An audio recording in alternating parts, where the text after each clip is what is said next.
में। अरे तो वहां में एक चक्कर से फंसे और कह दो भैया कुछ प्रॉब्लम इसलिए नहीं आ पाए। तो आई बंधु माता बहनों खूब झूठ बोल लेती हैं, इन्हें तो कुछ मत पूछो, जो ढोंगा में बहुत जल्दी आ जाती हैं। माता बहनों अभी हमने सुना एक अफवाह, आपने भी सुनी हुई के बहाने जो माई को बर्फी खवा रहा है, बात धन्य है कलयुग। अब बताइए टिफिन ले बर्फी ले, बर्फी 150 रुपया किलो, 300 रुपया किलो है। बता माई के लाए बांधे बर्फी खवा रहा और फिर बांधे माई के लाए साड़ी लेना तो बिक्री तो हो ये भैया। वो तो जब तुम अपमान में पड़ोगी तो बिक्री तो होनी होनी है। सासू माता बहना अफवाह मत मानो। अबे हमें प्रोग्राम करके आए, वहाँ बताने शास्त्र ने एक अफवाह चल रही है कि हरी चूड़ी पहनो, एक लड़का हो तो 7 और 2 हुए तो 14, तो वैसे हुई है, और 10 लड़का हुए तो कहाँ तक चूड़ी पहनो है। तो भैया इन अफवाह से दूर रहो, कोई अफवाह उड़े, भगवान से चिंतन करो, वही दुख देने वाले हैं और वही हरने वाले हैं। तो प्रभु का चिंतन करो, इन अफवाह में मत फंसो। बोलिए शंकर भगवान की, बोलिए वृंदावन में हरि लाल की। श्री सुखदेव जी समझा रहे हैं कि हे राजा परीक्षित, अपनी फौज को लेकर के और जिस समय जंगल में पहुंच जाते हैं, झरना बह रहा है, जेठ का महीना है, और जिस समय फौज के लिए प्यास लगी है, महाराज सरिया दुकाने लगे हैं मंत्री जंगल में कोई व्यवस्था देख करके, और चलो थोड़ी देर आराम करेंगे। महाराज आगे बढ़े हैं तो क्या देखा है, एक बगिया बहुत सुंदर, और किसकी थी, ये चमन ऋषि की बगिया है बहुत मीठी।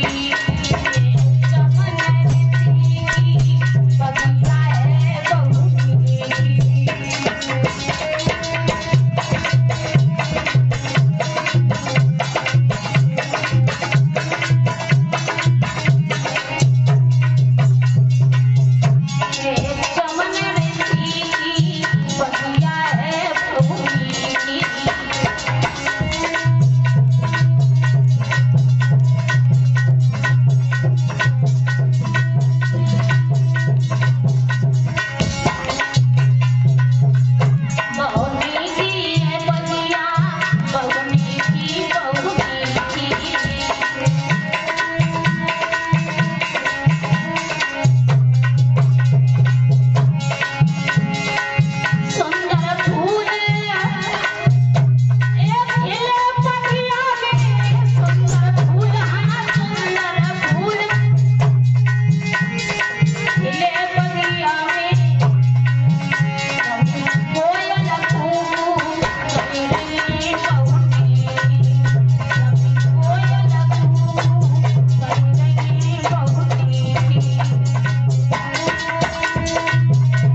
और ये 21 रुपए, छोटा सा बच्चा है कार्तिक, 21 रुपए अपने नन्हे मुन्ने हाथों से दान दे करके गया। इसे भगवान सद्बुद्धि प्राप्त करें।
समझाने लगे हैं, हे राजा परीक्षित, इधर चमन ऋषि की बगिया को देख करके महाराज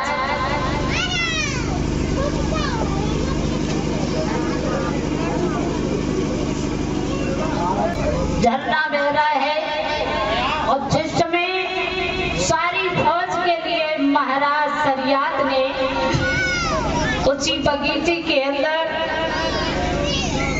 रोक लिया है, कहने लगे हैं तुम आराम करो।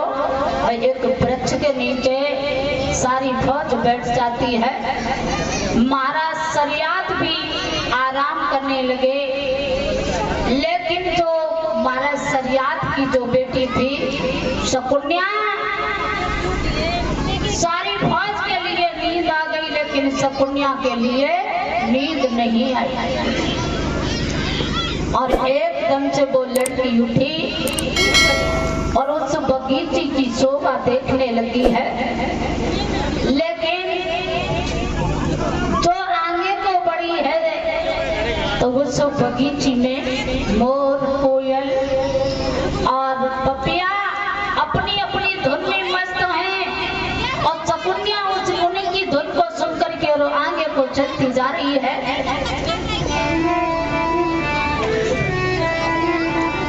पपिया डाल डाल से बोले,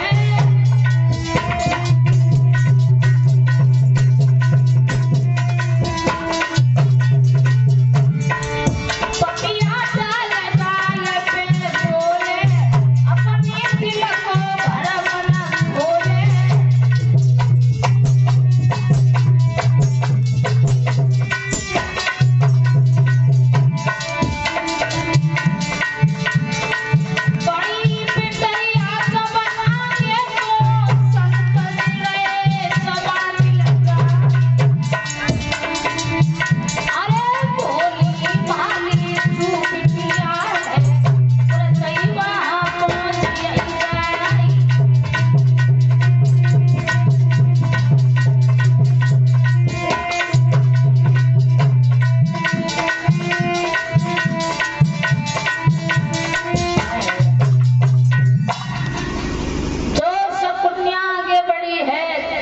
बगीचे के अंदर एक संत तो अपनी समाधि को लगाए हैं, लेकिन बहुत समय हो चुका था और शकुन्या धीरे धीरे आगे बढ़ी और उस संत के लिए देखिए कितना समय हो चुका।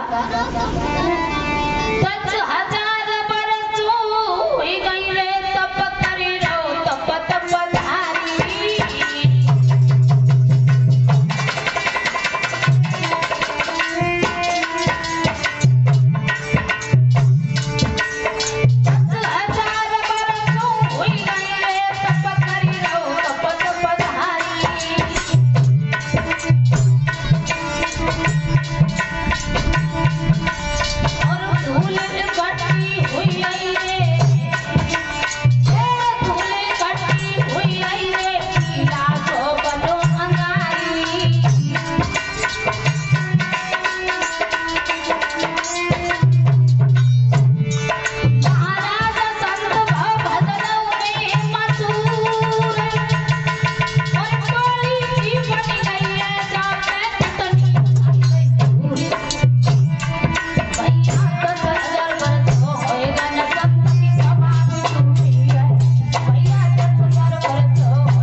वर्ष हो चुकी हैं, लेकिन शकुनिया जाकर के और उनकी टोली के पास पहुंची है। टीला सा बन गया है, धूल इकट्ठी हो गई है, लेकिन शकुनिया ने जाकर के और दबे हुए महात्मा को देखा। आंखों से प्रकाश दिखाई दे रहा है, तो शकुनिया बहुत ही भोली भाली थी और उसने लकड़ी को उठाया और देखिए उस लड़की ने क्या किया है। तो आगे बढ़ी और दो लकड़ी उठा करके और संत की टीला के पास पहुंची है। एक लकड़ी लई उठाई रे के लड़की भोली भाली।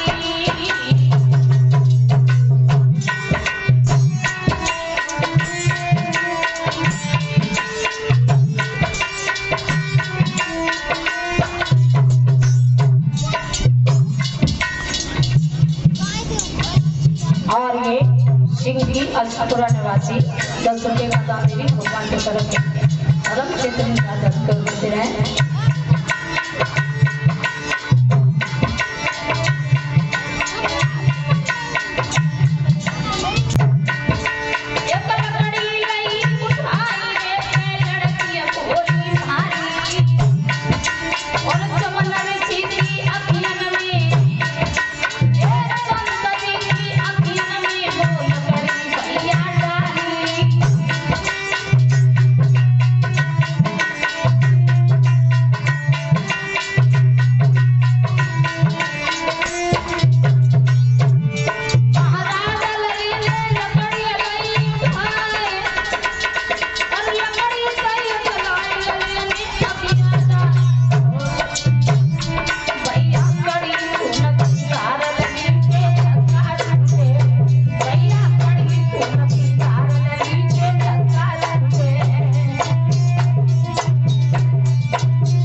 नेत्रों में डाल दी, नेत्र फोड़ दिए और आकर के चुपचाप अपने बाबुल के पास लेट गई और उसने ये नहीं बताया कि मैं किसी के नेत्र फोड़ आई हूँ। और 20 रुपए त्रिमल की मैया दे रही है अशपुरा निवासी। ये सभी भक्त आकर के प्रभु की कथा में दान दे रहे हैं, भगवान के सरक है।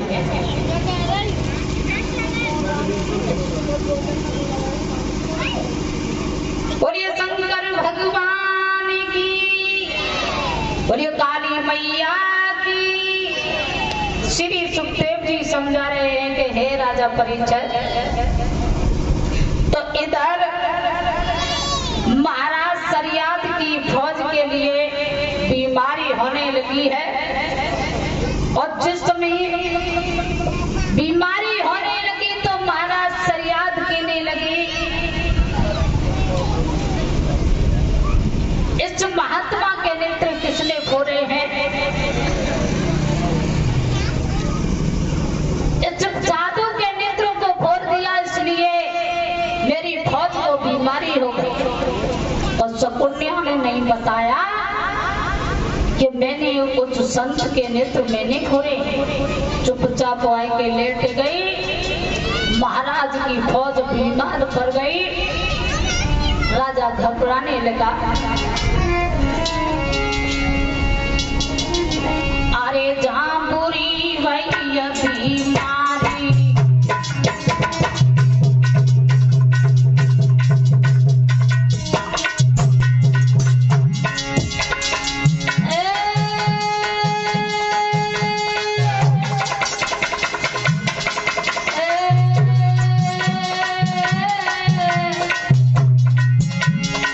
अरे जांबुरी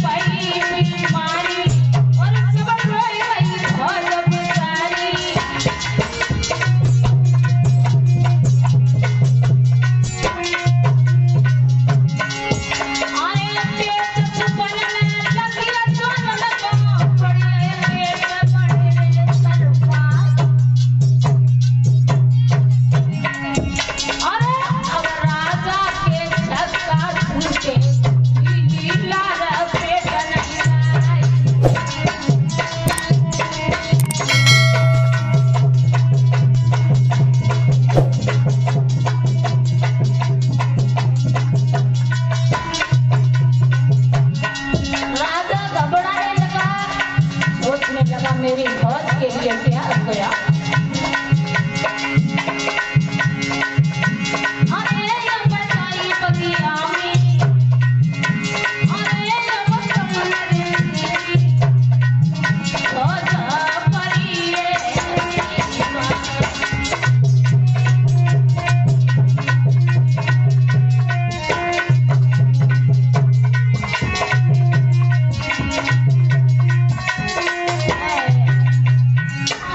महाराज सरियात घबराने लगे और जाकर के संत महात्मा को देखा। कहने लगे हैं इस महात्मा के नेत्र किसने फोड़े हैं? जिस किसी ने नेत्र फोड़े हैं वो मेरी तलवार के बीच होके निकलता जाता। सारी फौज सब पकाने लगी है। शकुन्या इधर रोने लगी। महाराज सरियार कहने लगे बेटी शकुन्या। हाँ पिताजी। शकुन्या रोने लगी कि अगर मैंने अपने पिताजी को नहीं बताया तो नेत्र तो मैंने फोड़े हैं लेकिन सजा इनके लिए मिलेगी। शकुन्या कहने लगी है पिताजी हाँ मैं रो रही हूँ। क्यों? कहने लगी पिताजी रो करके लड़की बोली है हमने जय पाठ छोड़े हैं।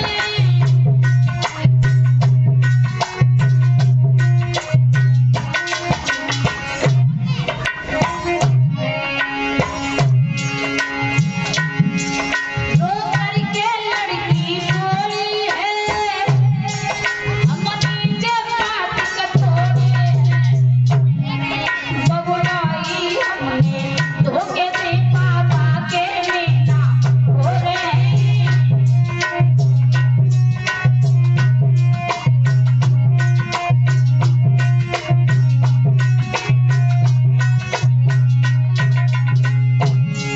बबुलाई हमने धोखे से पापा के मीना हो रहे हैं।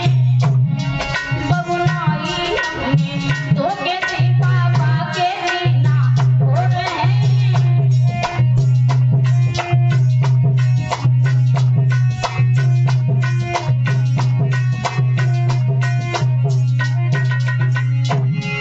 अनजाने मोसे भूल भई जो दिल आवे सो करो पिता। पालो रखो जय त्याग देव जय जीवन में रो हरो पिता।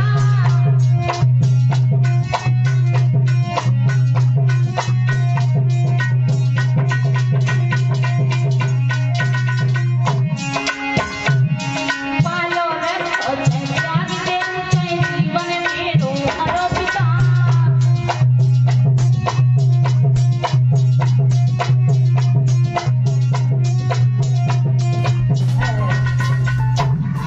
जवाब दिया पिताजी मैं इसलिए रो रही हूँ कि इन संत के नेत्र तो मैंने फोड़े हैं सजा इनको मिलेगी।